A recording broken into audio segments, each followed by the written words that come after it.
Coming up on this half hour on Life in the Prairie, time to add on or spruce up your home? We'll tell you how not to get ripped off in the process. Plus, Eden Prairie is named a fit city by the governor. We'll show you what makes the community a great place to get slim and trim. And it's a hands-on way to get a good education right here in Eden Prairie. Hennepin Technical College offers all kinds of opportunities from firefighting to food. Hello and welcome to this month's edition of Life in the Prairie. I'm Rena Sargentopoulos. And I'm Pat Brink. And right off the bat here, we're going to give you some information you'll need if you're planning on doing any sort of home remodeling this summer. It's not supposed to happen like this. Contractors are supposed to make your home more livable, not less. First he wanted $3,000 down, and then he was going to have this operation and then come to work after the operation. And he came in to get the money and he upped it up to $5,000 some dollars, $5,232. And I just was shocked, but yet I wanted, he seemed so nice and so wonderful. I wanted to get him, so I paid it. Unfortunately, this type of situation happens all too often. Eden Prairie Building Inspector Kevin Schmieg has some tips on how to make sure your contractor is on the level. The first thing is make sure the contractor is licensed. Secondly, you don't pay a significant portion of the bid price up front. Lastly, make sure that the final inspections are completed, you've completed your punch list, and you receive all your lien waivers. Do not pay them till all those things are done. But even following these steps is not always enough to ensure that you're not taken. Never showed up anymore and never finished his project. Just started it. That meant Connie was without a vanity, a sink, or even a mirror in her bathroom for the better part of a year. He was very smooth, and you felt sorry for him instead of me. And so I ended up trying to help him out. You know, just don't ever do that. Think of yourself first. Detective Andy Rohde of the Eden Prairie Police Department investigates contractor scams, and he sees more of these cases than he'd like. Well, there are a lot of ways they get taken. Most of the time they pay too much money up front to the contractor, and without assurances of what the money is going to be used for, and the contractor usually doesn't pay or use the money for what it was meant for. I got so mad once, I called him up and left a message on his telephone and said, "You are really a crook." I have never seen such a crook in my whole life, you know, that would take older people and not care about them. So what can you do to make it less likely that you'll be a victim? Get the contractor's license number. Contact the Department of Labor and Industry to verify that the contractor is licensed. Ask for and check references. Check with the Better Business Bureau. Get more than one bid for your project. A red flag should immediately go up if any of these things happen. The contractor wants you to get the permits from the city. A full or very large down payment is required before work begins. A written estimate or contract is not needed, or if the price is too good to be true. Contractor scams shouldn't happen, but they do. So be careful, do your homework before you have work done on your home. Virtually everything you see in the city of Eden Prairie has been planned out to the T. You know who does that? The Planning Commission. Eden Prairie has taken on its own unique look over the years, but it didn't happen by accident. The Planning Commission advises the City Council on all matters regarding development in the city. The Planning Commission is a 9-member group that helps decide if new projects are meeting the city's strategic plan. It's how developments like Eden Prairie Center and the Southwest Metro Station came to be. A transportation hub with a parking garage. We put in a lot of restaurants right next to it, and there was also some multifamily housing. That was all part of it. And of course, the Purgatory Creek recreational area and park were right across the street. So it was a really good example of mixed land use. The Planning Commission is the first step in the process. Members review the plans, visit the sites, and suggest changes that will help the project fit Eden Prairie's vision for the future. Always going to be changing. This is why we do a comprehensive plan every 10 years, because you always want to look out to the horizon as to what you think your city ought to be. You want to be proactive establish that direction. As citizens, you can help establish that direction too. We're going to have a series of workshops, monthly workshops for a year starting in June. And if anyone is interested in a particular topic regarding the workshop, please come forward, join us, and provide some public input. That would be great. The Planning Commission meets twice a month on the second and fourth Mondays to give residents and developers more opportunities to get their projects approved. May is Senior Awareness Month, and there are a lot of great things happening over at the Eden Prairie Senior Center. But seniors, there's other places where you can get involved, like the bus station. Who says that shopping should be a solo activity? People in Eden Prairie have the chance to get out and get their shopping done, and they don't even have to step foot in the car to do so. That it really is really necessary to take the bus and get out. The Eden Prairie shopping bus provides people a chance to do some shopping on Tuesday mornings. The bus picks people up at 4 locations in Eden Prairie: the Edendale Apartments, Sterling Ponds, PDQ, and the Colony. The riders then have a chance to visit Rainbow Foods, Walmart, Cub Foods, Eden Prairie Center, and the Eden Prairie Library. Riders can then shop for an hour or two before being picked up from the locations and taken back home in time for lunch. And they don't have to hand over a big chunk of change to do so. It only costs $1 to take the bus, and the riders think it's worth every penny. Everyone is very helpful. We have a lot of volunteers that are wonderful to us, and the drivers are all great. Volunteers are on board to help people get in and out of the bus and to help them carry their shopping finds. Some of them have no other way of getting out to shop without this bus. Southwest Station and the City of Eden Prairie work together to help provide this service to citizens.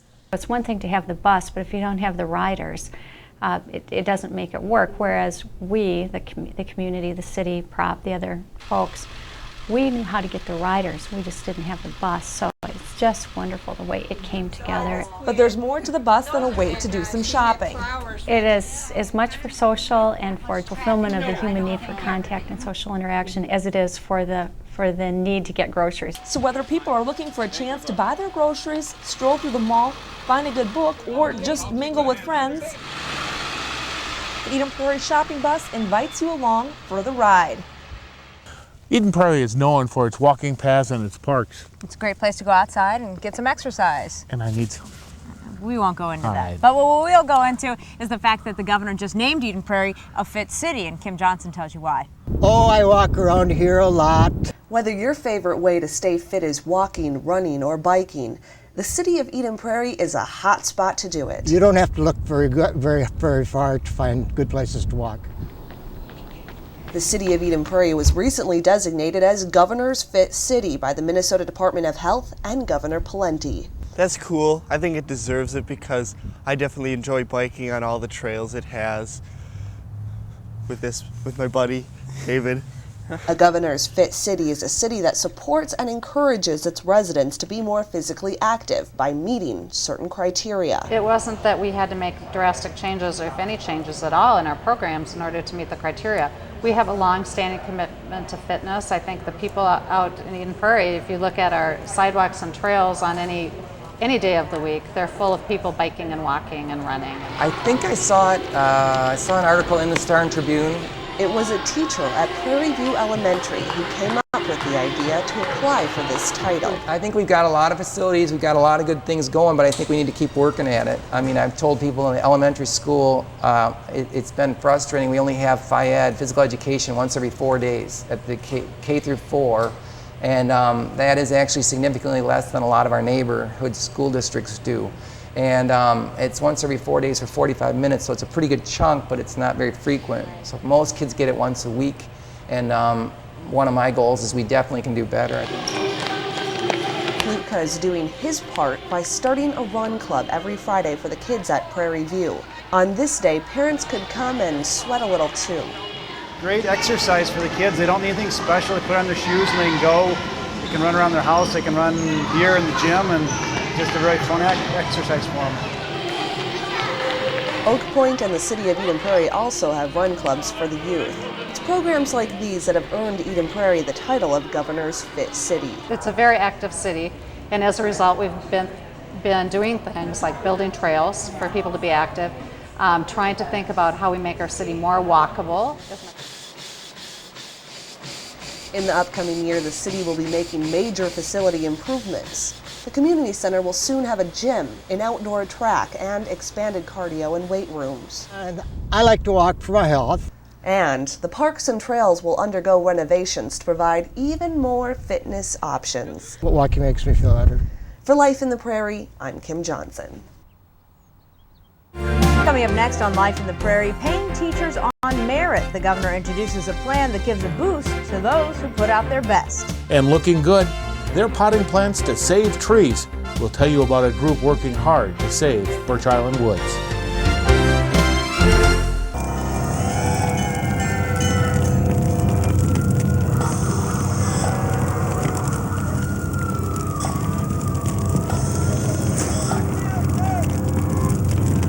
You may think you'd have to be a man of steel to be a firefighter. But you don't even have to be a man.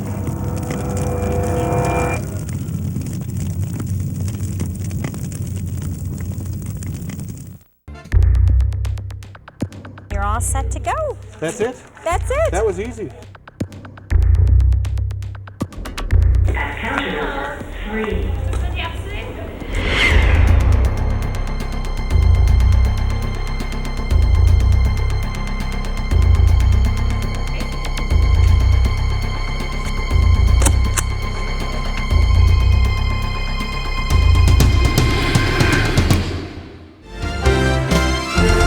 Well, welcome back to Life in the Prairie. This next story, it features Governor Tim Pawlenty, who paid a recent visit to Oak Point Intermediate School here in Eden Prairie. As Governor Tim Pawlenty made his way into Oak Point Intermediate School, the 5th and 6th graders that were gathered were probably happier to just be out of class than to hear about a new performance pay program, but the adults were excited to hear about QComp. The Eden Prairie School District is just the 15th district in the state that will be able to reward quality teaching by providing career advancement, professional development, and additional compensation. What we're trying to do is change the system that we have now from just how long have you been here, that's important and commendable too, to these other things. Are you willing to be a teacher of teachers? Are you willing to help your friends and your peers learn and be better teachers? Are you willing to go back to school and learn new things that might be even more helpful to your students? The school district, the school board, and the teachers union all worked together for the past year so that Eden Prairie could be a part of the QComp program. I'm proud to tell you that we have exceptional teachers in this district, and they really do strive to do the right thing for students every day. So in the end, we have what I hope will be a new way of doing business, something that supports and acknowledges the excellent teaching that takes place in this district, and it supports us in becoming even better. The state does provide additional funding for school districts that take part in the QComp program. For Eden Prairie, the check is nearly $2.6 million, and it's to be used in the 2006-2007 school year. You know, the end of the school year is fast approaching, but they're not quite done yet over at the high school. Here's this month's edition of Eaglevision. One of the things that makes Eden Prairie High School so unique is its diversity. Friday, April 21st, the Diversity Fair was held in celebration of this. Ben Tupman and Jeff Luker give us an inside look. Once every school year, the Diversity Fair takes place in the main gym. It's a chance for students to learn about other cultures represented in our school. So let's go check it out.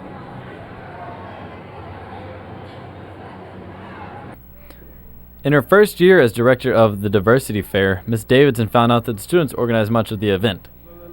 Well, the students really do all the work to prepare for the Diversity Fair. We had several meetings to talk about what the Diversity Fair should be about, and otherwise they really prepared their own booths and showed up this morning. I just made sure that the gym was available and the tables and chairs were here, and that we could work with them to make sure they had everything they needed. Junior Gotham Conley Carr has participated in the Diversity Fair for the past 3 years and explained the importance of diversity in America and in our school. Well, America has been a country influenced by diversity a lot. So there was immigration from Europe a long time ago. There's a lot of Asian immigration, and I think that it's important for the students to learn about how such diversity can influence the culture of the country, and that's why I think this fair is very important for the students. Senior Christina Osberg shared her opinion on what made this year's diversity fair so special.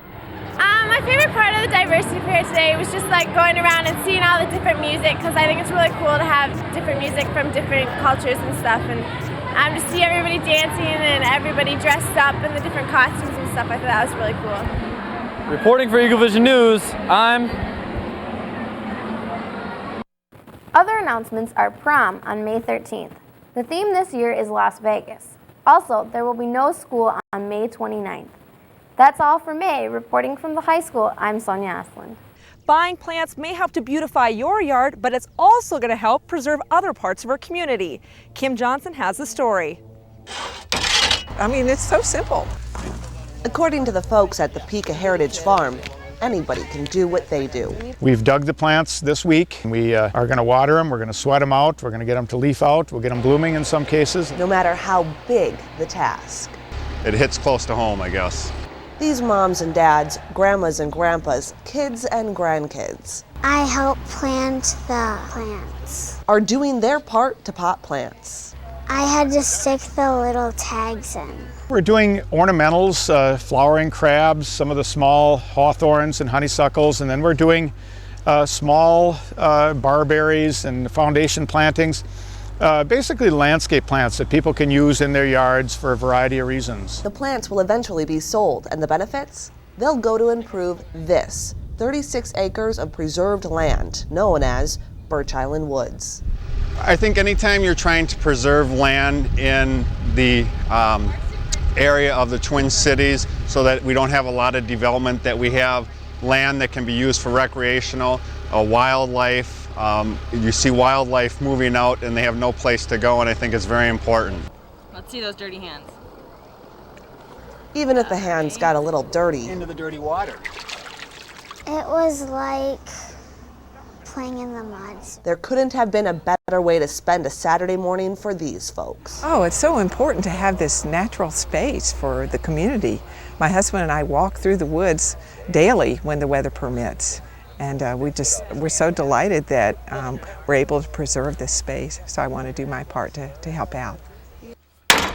The Friends of Birch Island Woods will have their plant sale May 12th through the 21st here at the Plevka Heritage Farm.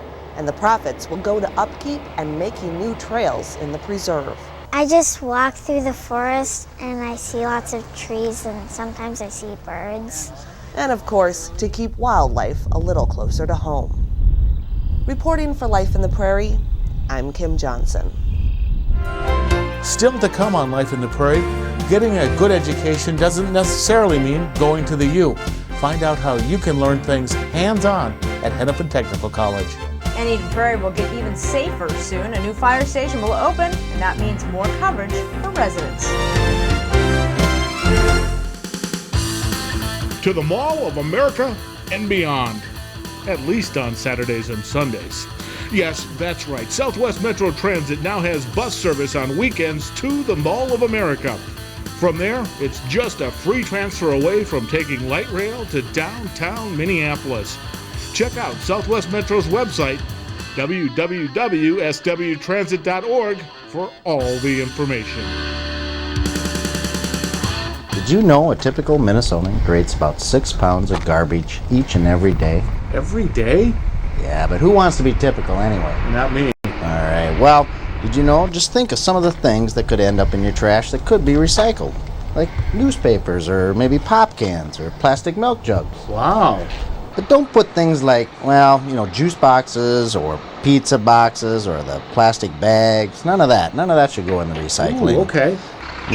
You could make a difference now and a long time into the future. Recycle, will ya?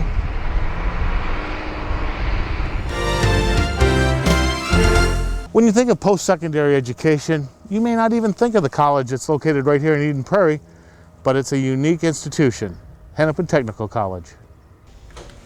The packaging program at Hennepin Technical College is a great example of how this college differs from what many think of when they hear that word, College. The way we get things done in a technical environment is predominantly hands-on. We are very performance-oriented. Now, we teach the theory that allows you to be head smart, but then we turned it into hand smart. Graduates of the packaging program are very employable. There are far more jobs available in packaging than there are graduates of this program. And this program isn't easy. It covers electronics, fluid power, computer technologies, electricity, robotics, welding, machine shop, and visual systems. Well, I figure robotics and automation and packaging and manufacturing is the way of the future, and I want a career. You know, I want something that I've been bartending, and I don't want to bartend the rest of my life. I want to do something more. I like the programming, telling the machines the code. You know, you get to drill around the part and what you want it to do. With a range of programs running the gamut from health and construction to landscape and transportation, the one constant that links these programs together is the overall mission of the school. Our mission is to provide quality technical education needed for employment, and that is our very serious mission for our students. It means there's a lot of hands-on training. To ensure that students graduating have the training they need, the school has instructors that have first-hand experience in their own fields. Don Wood, who leads the culinary arts program, was an executive chef before coming to Hennepin Technical College. We always come up with fresh ideas. There's always new trends in food. There's always new things that are going on here. It's a happenings place. It's all about what's going on in the real world of food. It's about making food fun for the customer. The average age of all the students at Hennepin Tech is 33, and more than 70% attend part-time so that they can continue their daytime jobs. And the students that attend here are very motivated. This was really a spontaneous decision for me. I had a job in a deli, and I'm like, I like this stuff, so I'm just gonna go with it. And I jump into it, and it turns out I really like it, so I just kept going with it. So here I am. Hennepin Technical College is a part of MnSCU, the Minnesota State Colleges and University System that has 32 locations across the state, including state universities, community colleges, and technical colleges. You know, all the classes they offer are really exciting, and one set of classes is actually taught by our own firefighters. It's all about firefighting.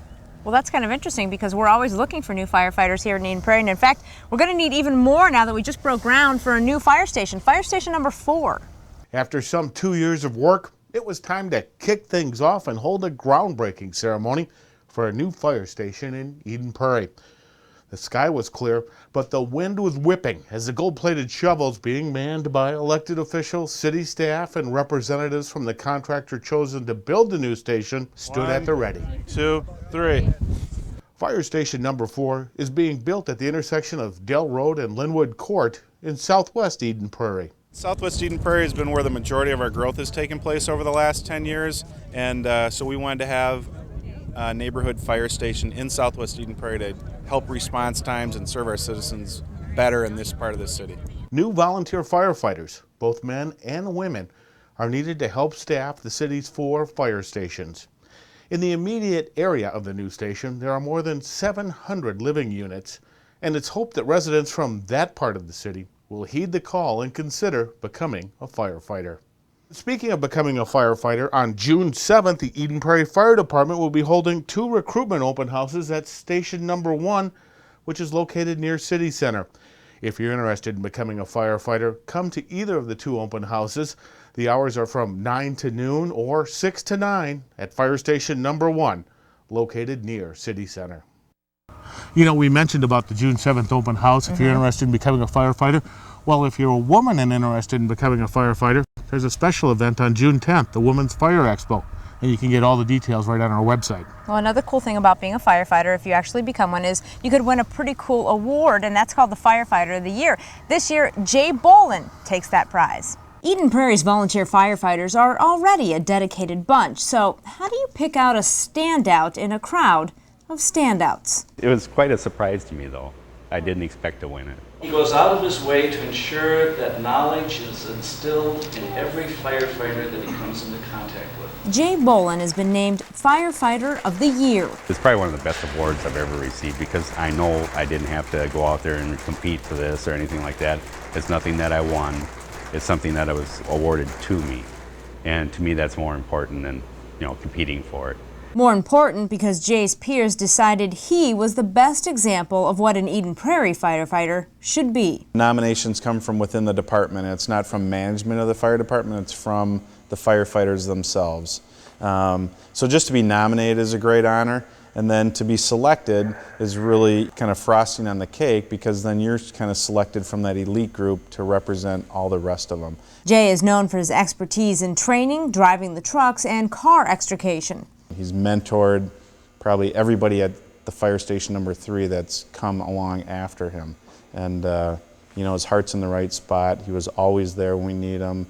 The chief should know he's the one that convinced Jay to join the force 18 years ago. I was actually selling pancake breakfast tickets in the neighborhood. Jay answered the door. He got very interested. We went up to the fire station. The next thing you know, Jay's joined too. Now the fire department will have to learn what it's like without Jay. He retired in February. George got me into this, and 18 years later, I still miss it now that I'm retired. He may miss it, but at least he went out on top.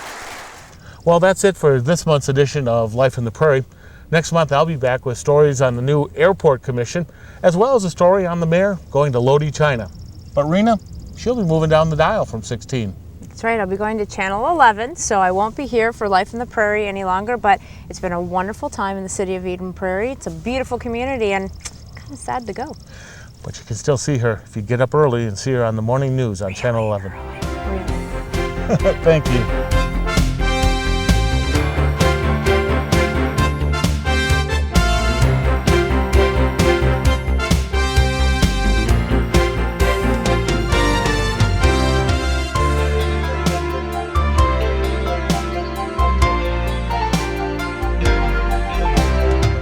Life in the Prairie story idea?